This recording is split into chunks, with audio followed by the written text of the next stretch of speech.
evening, ladies and gentlemen, and welcome to the Mahoning Drive-In Theater, the largest single-screen drive-in in the United States. We're certainly glad you could be with us this evening, and don't forget the concession stand is open with all kinds of great things to eat and drink.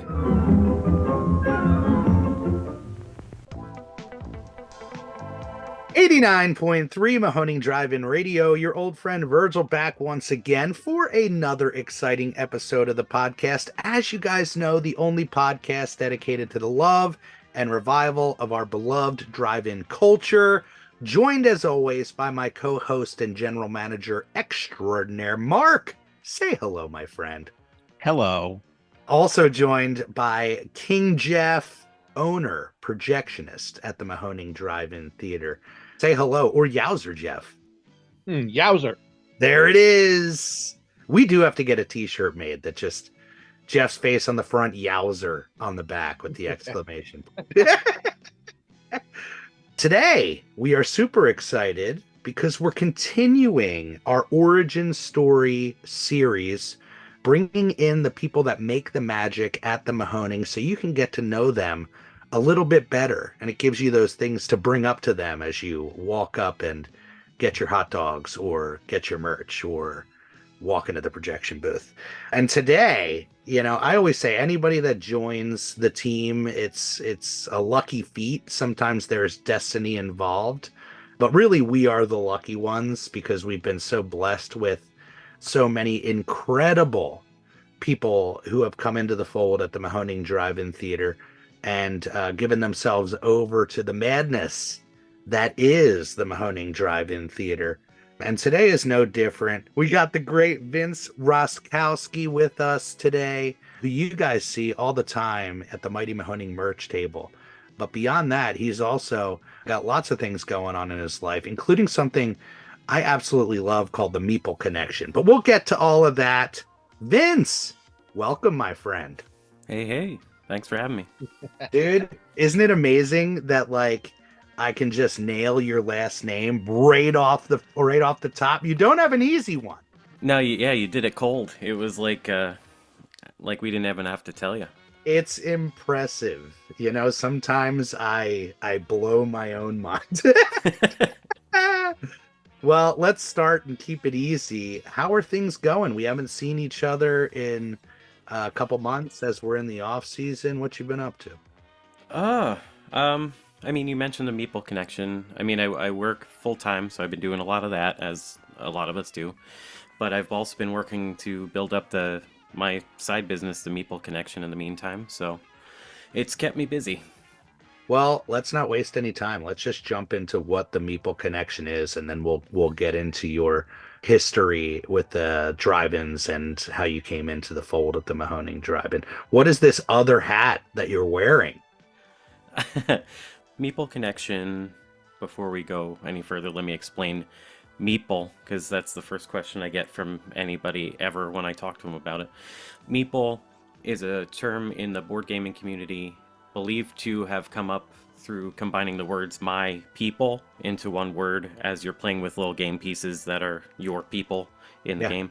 So that's kind of where that term comes from. That being said, Meeple Connection, all about board games and card games. It's a board game shop that I established last year, 2023, and I started vending. You guys were very open to me vending at Mahoning for the different markets, so I showed up at a few of them and did that. And beyond that, I have done a bunch of events in the meantime. So I'm getting myself out there and getting known and selling lots of board games. We know what that's all about. Oh, yeah. And we so connected on this, because it's one of those things when you bring somebody in, you go through the interview process, and then you kind of just jump headlong into it. Mm-hmm. And you find out more about each other naturally through the working environment, the experiences that you have together. And when you said that you had this passion for board games and were launching off into your own thing, board game related, I was so excited about it. It's an inspiring thing to see somebody going after their love, it's very much how the Mahoning came to be. Mm-hmm. But it's one of those things where passion and fandom come in all different flavors. And there is certainly a crossover with the nostalgic retro culture and obviously vinyl. Obviously, the Hmm. comic books come to mind, VHS and physical media. This is a direct crossover with that. And having you out on the lot, it just made total sense to be like, oh my God, yes, bring your passion and share that with people. Yeah, I mean that was something I was thinking about prepping for this because it's thinking about the different questions, and I did see some parallels there as far as the passion and what you're going for, and kind of going after it. I see that. Well, how did you come to fall in love with board games and gaming and decide to take that to, the next level of being like, I'm gonna make this my biz? Literally. Well, it was one of those things that throughout your life you don't want to get too deep into it, but you work and you do all these different things and you try different jobs throughout your life, and I've had a handful of them in my time just trying different things and seeing kind of where I fit or what I really enjoy. And games are always something I kind of came back to. Yeah. It's a thing that a lot of us I think are kind of looking for, is that sense of connection, sense of community, and sharing experiences with other people. Yeah. And I compare that to what you were saying about kind of what the Mahoning does a bit. It's kind of like if you have a space for it to do whatever you're doing like that, it's kind of a third place. Yeah. And I find the Mahoning like that every time I'm there. And I want to do the same thing with board games. Yeah. And I would love to. I love vending, but I'd eventually like to, settle down and and put them into a space and have that space open.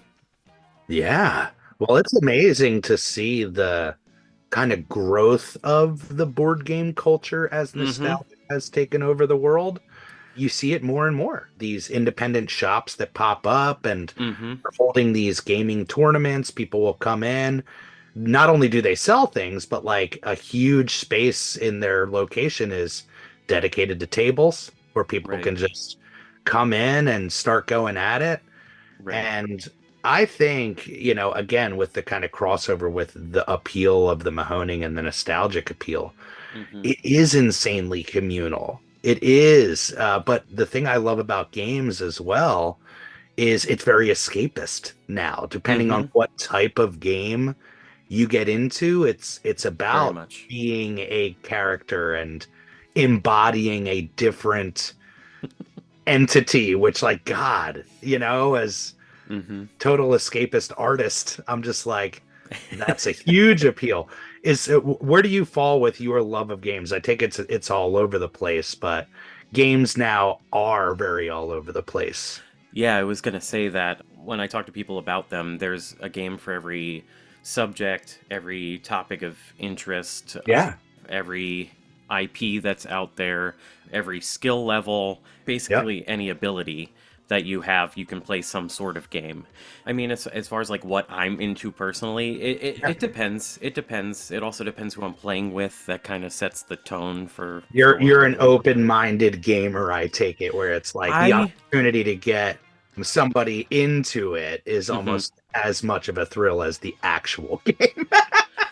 Yes, I mean, with exception, if the game is too thinky, you have to think about it too hard, or it's Yeah, too fast, that catches me up. But if that's really what you're into and you need somebody, I'm your guy. totally. Yeah. And naturally we inspire each other. That's what I think the magic of the Mahoning is all about.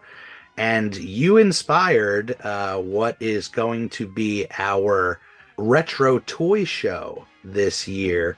But yeah, I'm really, really excited not only to do that night and that film, Hmm. but to shine a light on that fandom to be like, we actually will have tables set up under the screen where you can come out and bring your own boards and gather your crew. And it very much is a different type of fandom than, hey, I collect toys. You know what I mean?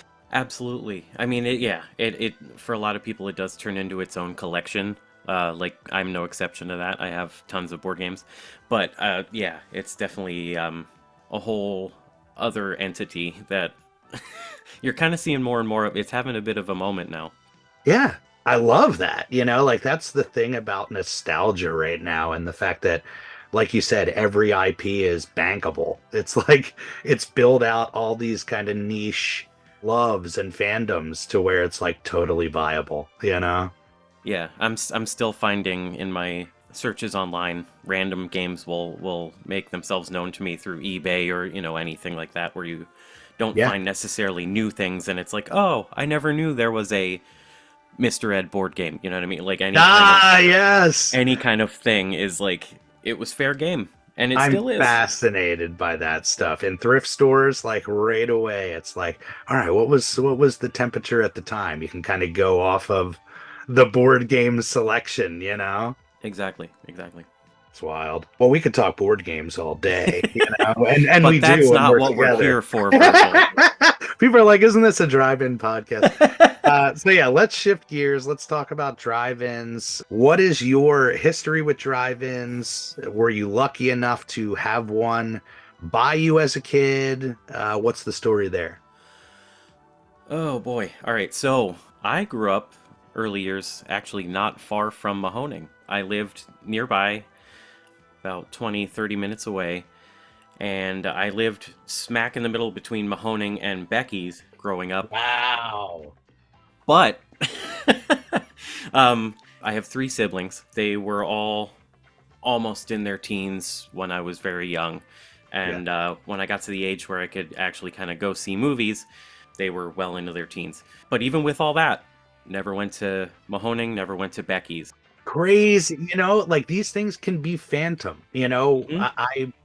I always tell this story. I was running the Vineyard, which is maybe half hour from the Mahoning, and have gone to Becky's, Shanks, made the rounds, lover of drive-ins. No idea that Mahoning was there. That's why it was such a mind bender. Where I was just like, how is it hidden over here? Yeah, I knew about the indoor theater that was in Lehighton up until recently because we drove past it. I never knew the Mahoning was there. I knew Becky's was there because we would drive past it, and I always kind of wondered about that. Their screens are visible from the road where ours is, yes. To make that left or right. Right. But I mean, it wasn't till, I didn't come into drive-ins until later on, maybe 10 years ago now. Yeah.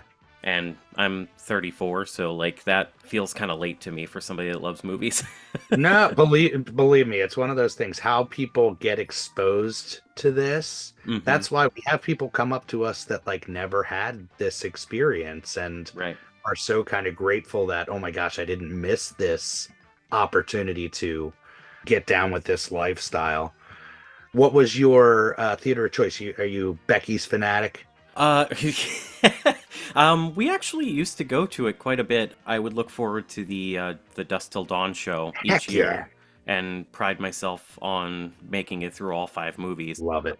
But I mean, ever since the last few years, I think 2022, I was at Mahoning for like almost every weekend before I actually kind of started working there at the end of the season. That was the shift. That was, that season I think was the end of that season was the shift. The bug really bit. But I was literally there. I was just like, let's see everything. So I was there probably almost every weekend. The discovery of the Mahoning and what it has to offer, not just you on a cinematic level, but your soul, Mm-hmm. It's one of those things. And we love hearing those origin stories of how people came to the Mahoning or to discover the Mahoning. How did it get on your radar?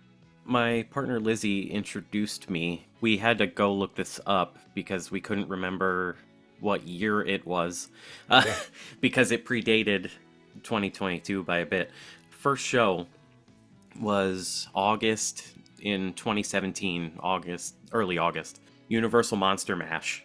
Yes. Because we both love Universal Monster movies. So that would have been the first one. Yeah. Well, probably 2017, sure. Yeah, totally. Yeah, I had to look up photos to like confirm what day we were there, but great. Front row, Wolfman, Bride of Frankenstein. Yeah. We had the heat lightning that night for Bride of Probably. Frankenstein. Yeah. If I'm remembering correctly. Man, what a night to get hooked. Yeah. Mm-hmm. Jeez. And then it was just like, all right, we found our place. Let's make this happen. It was interesting because at that time we came for that weekend, and then I don't know that we came the rest of the season. We took like a bit of a break and then we came back to it. But when we came back to Mahoning, it was just in earnest. We were there for, oh, look what they're doing this weekend. Oh, look what they're doing that weekend. And we would just come back for more and more. Now, how did we connect? Like, this story is always mishmashed in my mind. Mm-hmm.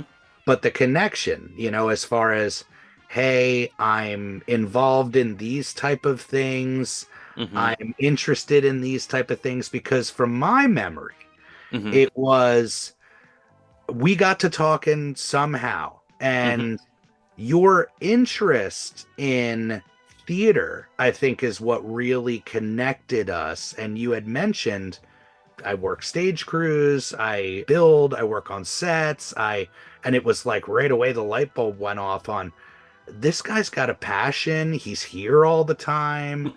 And correct me if I'm wrong, I think I pitched you on that Little Shop show, like right there on the spot. So, yeah, I'm trying to remember the exact details without going back, because I know we messaged a little bit way back when, and by that I mean like 2 years ago. It was a combination. I think I had met you on the lot just because I was there often, and we just kind of became friendly that way. And then I think at some point I wrote to you and said, if you ever needed something, I was trying to look for a way to become involved in some way. I wanted to contribute to everything that goes on at the Mahoning in some way. It wasn't like I'm looking for a job. It was just like, how can I volunteer? Can I do something? And I was just looking for my way into that. I think I offered, like, if you ever needed like puppets for something, or you needed, some help in that way, and it was like, and you were like, actually, Bing. and then you told me about the Little Shop screening, and you said, do you have any connections? Do you have any relationship to this movie or anything, like? And I said, well, actually, I did this show a few years ago, and I had access to their set of puppets because they were fabricated in-house. They weren't rentals. So shout out to Star of the Day Event Productions for that, because they graciously rented me the puppets for the weekend. So that was my first way of helping, was to come out and sweat inside of a giant pod for 3 hours. Talk about setting the bar high. Oh my God. To paint a picture for people, in case you didn't see it on our social media, in case you weren't there for this, honestly, one of our favorite screenings as far as immersion goes, Vince came out with literally a life-size Audrey 2. We're talking taller than you are, like a beast. And you climb inside of the pot, and you put the puppet over you, and it takes over your whole entire body. To puppet this thing, correct me if I'm wrong, you're using both your hands to work the mouth, and then your body is practically the entire plant. Yeah, I was in a sitting position the entire time. Just for anybody that isn't really aware, puppetry is generally not comfortable, no matter what. Yeah. And we have a thing for fitting in smaller spaces than we should fit in. So, yeah, I was basically under a skirt of fabric that hid most of my body, and my torso was inside the head of the thing. And I was using both my arms to operate the mouth and move back and forth, and I could stand up to get some height if I wanted to. Yeah. And when I puppeteer, I don't like to break the illusion. So once I got in it, I was in it. My favorite memory, and maybe favorite photo that I have of you.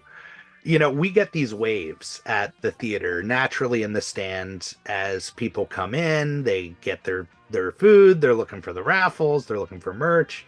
But there was a little lull, and I step out of the 35 booth, and Vince is there in the puppet costume, nobody around. He's just in the puppet costume sitting there, and I am like, the dedication on my man right now.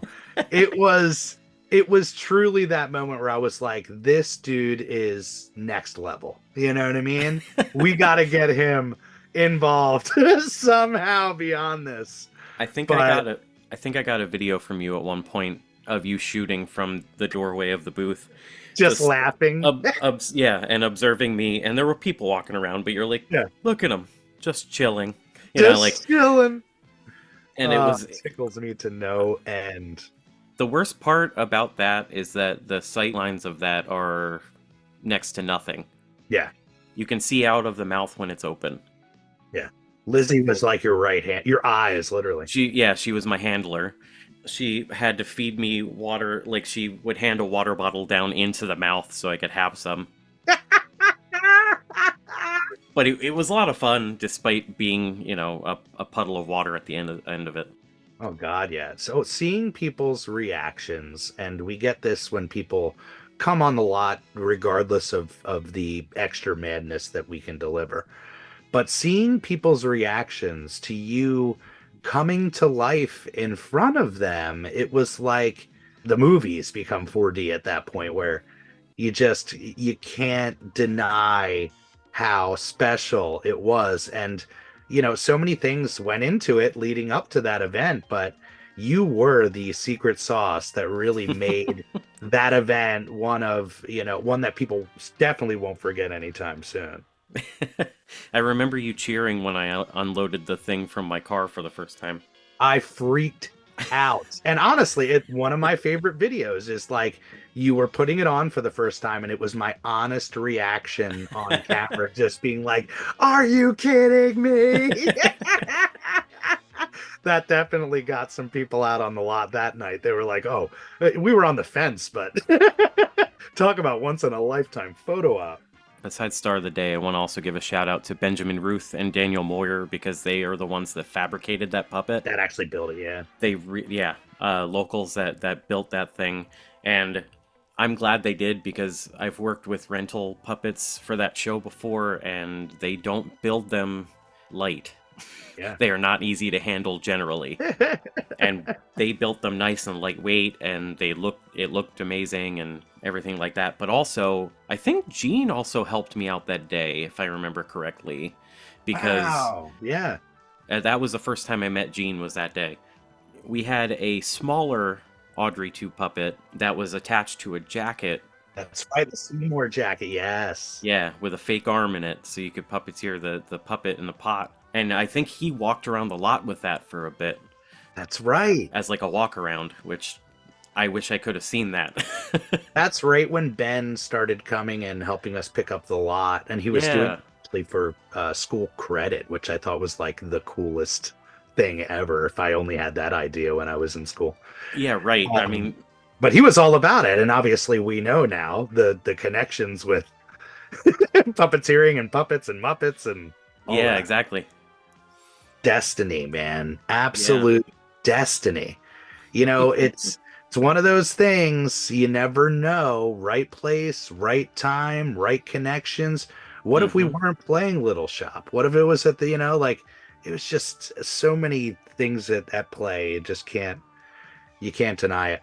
So obviously, not only I fell in love with you, the audience fell in love with you, the Mahoning staff fell in love with you. What was the next step as far as bringing you on officially? Like I said, I was always looking for an opportunity to help. I did the Little Shop thing. In the meanwhile, I think I joined the Patreon, still a member now. Represent. Yeah. And through that, I think there was a posting or something at that point that was saying like, "Oh, we're looking for a merch person." And I was like, I should probably see what that's all about. Yes. So, I think I sent an email, and then I came and talked to Sandy on the lot, and then I talked to you, and it's kind of all history after that.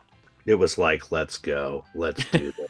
Well, obviously, the crossover with everything that we do currently, the involvement with the Muppets, everything that we kind of do with merch, there's so much to talk about. But where does this love for puppeteering come from? How did you get involved and get up with productions? I'm curious because I'm literally the same dude. Right. So, I mean, we have the same hat and everything. Yeah, sure. But yeah, so I've been involved in theater, mostly performing, since 2001. So acting, I've been singing for as long as I can remember, all this stuff. But puppetry just kind of, I fell into that a little bit. Like I've always been interested in that since I was very young. My parents introduced me to the Muppets, and you see other things on TV with hand puppetry and shadow and all this other stuff. And I always kind of was like mechanically minded. I always was like, how does that work? How, like, I liked the characters, but I also wanted to know how the puppets worked. I understood it was puppets. So in the meantime, as I got a little bit older, went through school, I started, I got some puppets. I kind of did my own thing. I learned on my own a lot of technique and things. I did some community productions where I had them let me incorporate them into the production, or I would assist and kind of do some direction for like schools that had them in their productions. So I kind of immersed myself that way. And then that all kind of came to a head in 2015 because, and this is another Muppet connection, I went in for and auditioned and got the lead role in a national tour for the children's show Dinosaur Train. Wow, Virgie loves it. Dinosaur train, dinosaur train, dinosaur Exactly. train. How many times have you heard that? Every day for 6 months, 7 months, if you count rehearsals. Yes. We did 2 weeks of rehearsals in New York, and then we went on the road for 5-6 months. My director for that was John Tartaglia, and for those who don't know John Tartaglia, he was the lead in Avenue Q on Broadway. He originated the role of Princeton. He's Johnny from Johnny and the Sprites. He did a lot of work over the years with the Henson Company and Fraggle Rock, and now he kind of spearheads a lot of their production at the studios, especially with children's programming and Fraggle Rock, which is awesome. So, like, I got to work with him as the director. I was Buddy, so Virgil, you're familiar with who Buddy is. Oh, yeah. The rambunctious little T-Rex. Yes. So that was like a large-scale puppet tour. So it wasn't like walk-around characters. I'll have to send you a picture. We basically wore these like marching band harnesses, if you can imagine that, with large puppets on the front of them that were connected to our hands and feet. Oh, wow. Yeah, and then you're kind of blacked out. Yeah, we wore all black basically, and then we walked through an entire show where the audio was pre-recorded, so it sounded just like the TV show. Oh, that's so cool. Yeah, it was a lot of fun. It's challenging, but it was a lot of fun. Then after I came back from that, I did more performing, and in that time I did 2 productions of Little Shop, which gave me that connection. Right. The first one, I was the puppeteer for all of the plants. There's 4 plants, or pods as they call them, throughout the show. Right. It goes from real small to more than human size that can swallow a human. And then the second time I did the show, I was the first pod because I could fit under the countertop where the pod was sitting. And again, when I talk about not being comfortable as a puppeteer, that was one of the times. They're like, get in this impossible space and work. Right. Fit under this tiny counter that we didn't build for you. And just stay out of sight somehow. Good luck. But for that production, I was the voice of Audrey 2, so I got to sing and act as Audrey 2 off stage, which was a lot of fun. What a dream. Yeah, absolutely. I never got to do that show. It was always one of those things that I wish would have been the perfect timing. I really would have won for that dentist role, though. Like, oh my God. Yeah, you'd kill it. Hell yes. Gosh, man, what a perfect episode. What a perfect origin story. So much to talk about. Yeah. So let's talk a little bit about movies. Obviously, you're a lover of movies working at the Mahoning. You're fully immersed in fandom. Where does your love of movies come from? Do you have a favorite kind of genre? What's your kind of cup of tea? When I was growing up, I was a video store kid. Mm-hmm. More than going to the movies, and obviously not going to drive-ins. I mean, I tell this to like my nieces and nephews, and they don't believe me because I remember the time, and I was actually just listening to Chris's episode, and he said a similar thing, where I remember when you could get movies, rent movies and video games from like grocery stores, Yes. and they had like a little walled off area where you could go and do that. So I remember doing that, but I frequented the 48 Hours franchise of video stores. Choice. Yeah. There was one of those on my drive from New Hampshire to Pennsylvania when I was making that trek that I would pass all the time. And it was still open when I first started coming down to the theater in 2015. And Wow. yeah, and then the sign was there forever. And I think at one point internally at the Mahoning, like, you think we could get that sign? You think we could buy that sign and just hang it up here? Man, could Yeah. you imagine if that 48 hours decided to stay open? Because literally, if you guys come into the Mahoning, it's where the AT&T store is now. Mm-hmm. It's right Mhm. there in town. It Yep. would be the hypest video store. It really would. It would be crazy. And they were all over the area too. I mean, there was that one. There was one in Walnutport for a while, which is Yep, the they were opposite big. direction. And then Palmerton had one for a while. And they held out for a long time, too. They The did. fact that Lee Heighton had one until 2015 is pretty telling. Yeah, well, there was also one in Palmerton, and they held out pretty long as well. I think around that long. I remember us stopping in there one day and being like, this place is still here. We should buy something just because it's still here. But yeah, I was a video store kid. That's how I saw a lot of movies for the first time, was just out of curiosity. I didn't really know what I was looking for. Yeah. I went a lot by like cover art, and a lot of times I would either pick like, when I started knowing like who directors and actresses were, I would pick something somebody was in or did, and then I would kind of go through what the video store had as far as filmography and like kind of check boxes that way and see like what I liked. Yeah. But that's also how I saw a lot of like B movies for the first time. Just, this looks ridiculous, let's watch it. So, you know, Mega Shark versus Giant Octopus, things like that. Like, first time I ever saw movies like that. So, like, as far as like favorite films or genres, I mean, if you ask Mark what my favorite film is, he'd probably say Yank Tank, which sounds inappropriate, but in reality, I think that's a documentary about tanks, if I remember correctly. It lives on the VHS wall in the concession stand. I think it is a perhaps British documentary about American tanks. Tanks. But Yeah, when you okay. look at the spine, it's been on our VHS wall forever at the drive, and I cannot believe somebody has not bought that just to have it on their wall as a conversation piece. Exactly. But we Yeah. did bond, I think, over the Yank Tank because Yeah. we would both. I'd be like, "Is it still there? Do you know? Is it still on the wall?" Sometimes it moves, but Yep. shockingly, as of the closing of the 2023 season, Yank Tank was still available. It survived 2023. Amazing. And neither of us have decided to take it home and at least watch it and put No, it I don't back. want to see it. I just want to know that. Well, I just want to laugh at it on if the you wall. if you look at the actual box of it, it is like the driest thing you've ever read. But in that spirit, Mark, I did come up with some what I think are fitting sequel titles for a Yank Tank trilogy, Please. if you're interested. So we have Yank Tank, which is the original one. We have Yank Tank 2, Yank Harder, and then we have Yank Tank 3, The Tank Who Yanked Me. Come on, license to print money. Let's reach out to the Yank. These are all people. copywritten 2024 Vince That's right. Roskowski. Just I'm looking out for you on that so that nobody just jumps on that. I appreciate that. But yeah, so getting back to your actual question, when people ask for like favorite films or whatever, I always just tell them The Room, just because. It's a good go-to. You're just like, look, Porky. If you can't match me on this level, we can't be friends. Well, the worst sin a film can commit is to be boring. There's a lot of films that I love that aren't technically good movies, but I'm entertained. They showed me something I'd never seen before.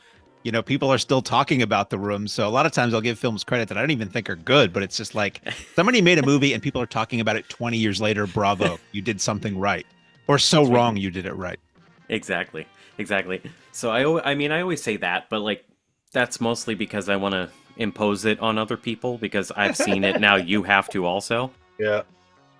But I mean, I don't know if I could pick one. I mean, like if I had to say like some favorites off the top of my head, I really lean towards like schlock and like monster movies. Yeah. But I mean, like when I was younger, I loved prestige dramas and indie films because I was young and pretentious. I've always liked comedies. I like psychological horror. I like suspense movies. Like I said, I like schlock. I mean, Creature from the Black Lagoon is definitely like my favorite Universal monster, as numbers of people have said before me. But also, I mean, if you're going the schlock angle, like Robot Monster is something I always go back to. Makes sense, again, with the puppetry background. Yeah, I mean, you know. We're going to have to get you in a robot costume soon. Yeah, I would do it. All you need is a gorilla suit. Save money, don't rent the head, Mm-hmm. and then get like a fishbowl and a couple of busted old TV antennas, and you're Roman. Yep. Boom. Good to go. But just know when you ask me to do that, I will have to tell you first, I must, but I cannot. And then we can... Excellent. So, And a bubble machine. You need the bubble machine. And a bubble machine. Absolutely. well, no wonder you are the perfect fit at the Mahoning. Your taste is all over the place. You clearly have a passion and love for the work that goes into film production and the love of the craft. So I know this is probably even more of an impossible question than what is your favorite movie. But if you could take over the programming at the Mahoning and do a double, where does your head go? And again, you don't have to worry about will it do well. This is Vince's night. I mean, I was thinking about this and I wrote down one and then I couldn't stop and I wrote like 7 more of them. That's how it goes. You get in the booking mind. I didn't even come up with a lot of specific double features. It was just kind of like concepts where I'm like, all right, I would like to see this or that. I'll just ramble off a few of them. A Brendan Fraser double feature or a weekend. I mean, Mummy, the second Mummy film, like just... And literally anything he's done is very entertaining. That was so close to happening. Yeah. Christopher Guest type weekend or a double feature, which I've titled Guest in Show. Oh, that's good. For a theater kid, man, I'm right there. I'm there. Having been a high school theater director and a community theater director before, I really relate to Corky a lot. Yes. Because I've worked a summer camp and it's like they needed a budget for swimming and I just didn't understand why it was going to that instead of theater, but I digress. I thought of other things like just way out there type of thing, like a I mean, this isn't that out there, but the places my mind goes after I think of a double feature, and then I think of like the pulling a concept together like the Mahoning does and makes an event out of it, where you do like Shrek 2, and then it made me think of these events that keep popping up called Shrek raves. Have you heard of these? Yes! Oh my god, could you imagine? I could, that would be amazing. Just to plant that seed. Whoever actually stays, like the end of the night is just nuts.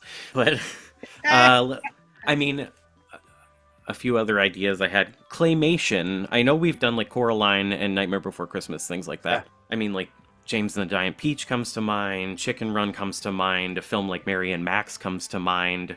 You know, just like these irreverent movies that we've seen but kind of forgotten about. I had another one that was similar to the Christopher Guest idea, which would be Wes Anderson movies. I don't know how much you've done of that in the past. Never tapped it in our run. It's been requested many a time. Yeah. It's hard to find. Sometimes it's very hard to find the place. Mm-hmm. And as Mark will say, often it's some movies just are tough as a drive-in fare. Like that feels art house, you know. I could see that, a nice but you know, in some ways it's like, in some of those films it would almost be too perfect, just like a nice quiet outdoor setting with a nice quiet film happening where you really have to listen. Right. It would be a great single, you know. A Sunday or a Thursday, absolutely. You know? Yeah. Like Rushmore on a Thursday is not a bad idea. Hell yeah. Would love it. And then, of course, being a theater person, the last thing I thought of was just like an all-out musicals weekend, where it's kind of like you could do a night of classics or, you know, and then a night of contemporary that kind of juxtapose them against each other.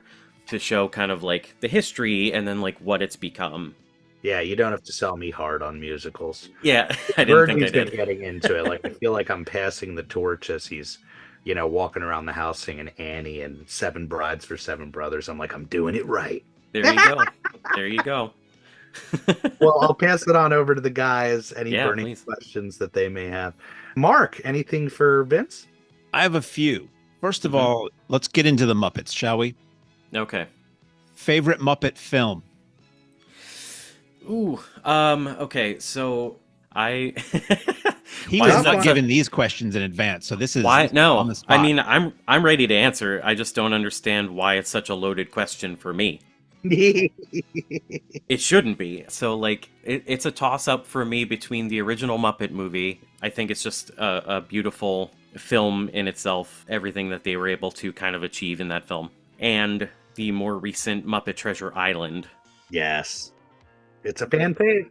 Yeah, I I argue with people more often than you would think about the Muppet Treasure Island versus Muppet Christmas Carol as the better adaptation. I mean, don't get me wrong, I love Muppet Christmas Carol, but if you're going to ask me which one I watched more as when I was younger, Muppet Treasure Island for sure. I would take Tim Curry on the screen any day. Curry favors? Is that what we'll call that weekend? Yeah. A flurry of curry. Flurry of curry. What is your favorite Muppet TV production, series, or special? I sound like I'm at an awards show. Something that was made for TV. The featuring award the for Muppets. best Muppet TV program. Oh, that's a harder one because I don't know that I've. Of what you've seen. It doesn't have to be a definitive answer. What is that one called? There's been a lot over the years. A lot of people just think, oh yeah, the Muppet Show. But there was the Muppet Show. There was that Hey Cinderella thing that they did, which I think I've still Mhm. seen. They're more recently, they've done a series of adaptations of fairy tales or other films. They did a Wizard of Oz, and I think they did something else. There were Oh yeah, multiple series. There was Muppets Tonight. There were like a couple Muppets series Tonight, for yeah. HBO that they did. I'm sorry, for ABC that they did. So I would probably pick. I would go a little more classic and pick a TV special and pick Muppet Family Christmas, which was from the Really good. 80s, the late 80s, I believe. Yeah.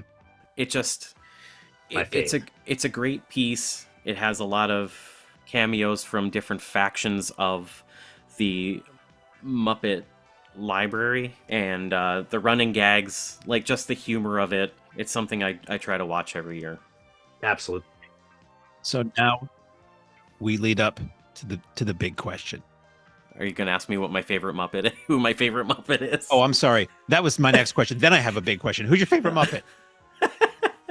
That one is also easy. That would be Zoot, who is the saxophone player in the Electric Mayhem. Yeah. Zoot gets no love. Zoot doesn't get enough love. No, he doesn't get enough love. Thog doesn't get enough love. That's a deep cut from the Muppet Show. Yeah, definitely Zoot. He actually got his time to shine in that most recent Muppets Mayhem. series. Absolutely. I was very happy about that. Here's the big one. Not my Uh-oh. last question, but just the longest question I wrote out. Uh-huh. If you could cast an all Muppet version of the Susan Sarandon, Sean Penn capital punishment drama Dead Man Walking, which Muppets would you cast as Sarandon and Penn? Oh no. It would help if I had seen that movie. To set the stage, Sean Penn is on death row for potentially a horrific double murder. Susan Sarandon is the nun, I believe, religious figure who is ministering to him on death row and believes he may be innocent. Okay. I won't give away the end of the movie as to whether he's innocent or not. That's the basic scenario. So, potential double murderer and plainclothes nun. Plainclothes nun. There's so many ways you could go with that. The film I was going to use was Judgment at Nuremberg, but I figured that might be a little tricky. There's so many ways to go with that because you could choose two Muppets, or you could use the Muppet formula, which is to keep one of the principal characters as a human. And in that case, I don't know, I would have a hard time not keeping one of them as the human character. I feel like you'd have to keep Sarandon in that case. Okay. Which Muppet is best cast as a double murder? I mean, you could play against type and pick like a Fozzie, but I mean that might be more like a Gonzo type thing, I'd see it. especially if the ending is kind of ambiguous, or it turns out more positively, or maybe it doesn't even. It might be a trick question because actually any of them might work. As I'm running through my brain, knowing the film, Beaker would be hilarious. I mean, You're watching it either way. I don't know that any wouldn't work. Yeah. But I mean, you could also play it the other way, where you said Sean Penn, correct? Yeah. You could keep him as his character, and then you could play just totally out of left field and have like Sam the Eagle play the Susan Sarandon role, just totally straight. I think there's actually no wrong answer. The more I play, You know what I mean? Like You could mix and match a lot of them. Actually, I mean, now that I'm thinking about it, maybe Sweetums as the Sean Penn character. There it is. Just because somebody would pin something on him and he wouldn't really be able to defend himself properly. I think when we talk to the Beretta brothers again, we need to give them this idea. Yeah. Oh yeah. Either for the next TV special or perhaps as a sketch on it. Yeah, exactly. The other thing is, do you have any memorable moments from your time spent behind the merch table at the Mahoning? Because I know there's a lot of nights where I'll stroll by and we'll just exchange glances, or you'll give me a story or I'll give you a story. So any highlights that are non-incriminating toward any customer or staff member? No, nothing incriminating. I had a bunch of things I was thinking about for this. I mean, as a general thing, it's always cool to see the guests we have interact with patrons, and this season especially, we had the guests kind of posted at a table. Yeah, you have a front row in the concession stand, so I was right in front of it for a lot of the guests. And for Twin Peaks weekend, the photo op was right there with the guests. Yep. So like that stuff is always really cool to see the humanity of that, and everybody. A lot of the guests we've had have taken a lot of time with patrons, which is really encouraging, even though the line wraps all the way around the building twice. But everybody's willing to go through it. I would also say the cosplays, the costumes that people get up to throughout the season. Yeah. Everybody comes through the concession stand, so I see all of it. The best thing, and I wasn't even working this day, was vending, was at the retro toy market, where we had like 9 Pee-wees running around on the lot. Oh my god, yeah. And it was just like, ha ha ha ha! Like everybody was just like yelling and like jumping in the air and taking photos. And then I think you guys got them all together and took a photo in the projection booth or something. Magic. And it was just, that was great. Kids dressed up, always amazing, especially if they like play the part as they're dressed up, which I've seen a lot of like horror characters, which is hilarious when it's a small child. Some people dress their pets up. I love that. An honorable mention to the pug that was dressed as Divine and Pink Flamingos for the Filthy Film Festival. I think it might have won. I can't remember. It might have won the costume contest that day. Shut up. So, I mean, stuff like that. I've heard Mark talk about this before. The puppeteers running around with puppets during the Muppet event, like that was just chaos. Yes. I was behind the merch table for that, so I didn't get to be out in the revelry, but I could hear some of the podcast happening, and then I saw people walking around with puppets. Some people let me try their puppets. Really cool experience. Heaven for a puppeteer, Absolutely. You had asked about like a triumph. That was getting through Werewolf Weekend this past season. Yeah. Yep. Because I was there for that. That was the night where lightning struck a power line nearby, and we were without power for the entire night.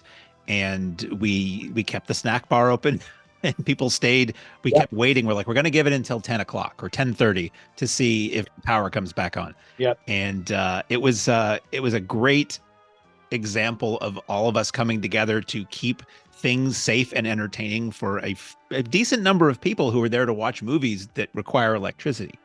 It was really amazing because we were operating solely by lantern light inside and by headlights outside, and that was it.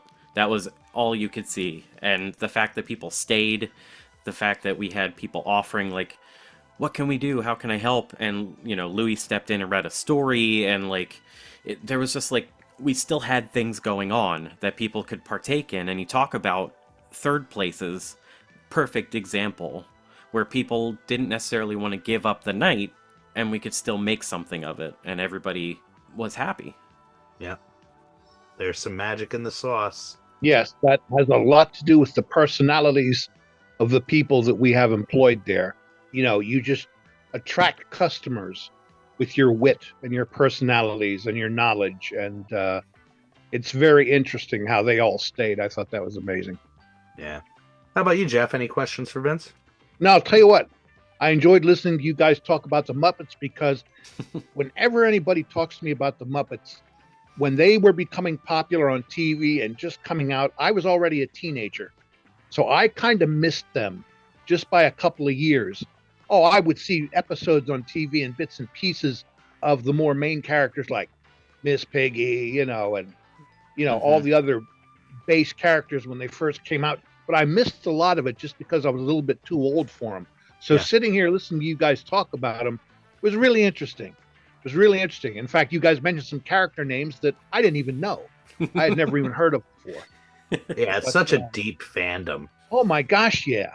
Yeah. And an inspirational one for sure that has launched so many ships, and we're so proud to now be the home of Muppets Take Mahoning. Much to say, but we'll end this podcast by saying thank you so much for everything that you have given and continue to give to the Mahoning Drive-In Theater. I'm sure that people are going to have so much to talk to you about after listening to this podcast. So prepare yourself. Prepare yourself. Yeah. And Vince, I just want to tell you, it's been great having you part of the team. As part of the team, I know when you punch in and you punch out, we'll exchange a word or two. And I'm always in there if you ever want to talk. But I always like your smiling face. And, like I said, I'm glad you're part of the team, and it'll be good to see you again soon. Thank you, Jeff. I'm looking forward to it. Great. Before I let you go, can you let people know where they can find out more about the Meeple Connection? We are mainly based on Instagram currently, website and things like that forthcoming. But if you want to, in the meantime, look us up on Instagram, Meeple Connection LV, as in Lehigh Valley, Meeple Connection LV on Instagram. You can also go to our link tree, which is linktr.ee/Meeple Connection. That'll give you a list of all the events we have going on, and that will be updating as the season progresses. We'll also be starting up some board game nights that we're going to do monthly. No locations as of yet that are announced, but we're working on it. We love you so much, my friend. Thank you for, again, everything that you do for us. And on that note, Jeff, take it away, my friend. Ladies and gentlemen, thanks again for coming out tonight to the Mahoning Drive-In Theater. We hope you'll come back and see us again real soon.